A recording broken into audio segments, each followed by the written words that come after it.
Hi my dear students, இன்னைக்கு வீடியோவில் should and must இந்த auxiliary verbனுடைய compare and contrast இது ரெண்டில் என்ன பாயிண்ட்ஸ் அப்படின்றத பார்த்துடலாம்.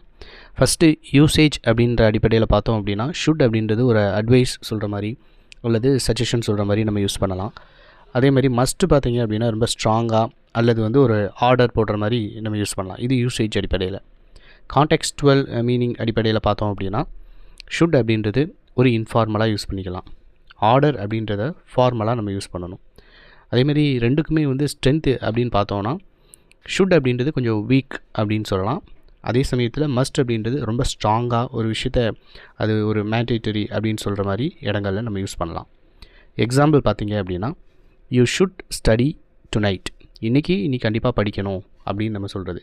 ஸோ இன்றைக்கி கண்டிப்பாக படிக்கணும், படிக்கலைன்னா நீ ஃபெயில் ஆக வாய்ப்பு இருக்குது அந்த மாதிரி.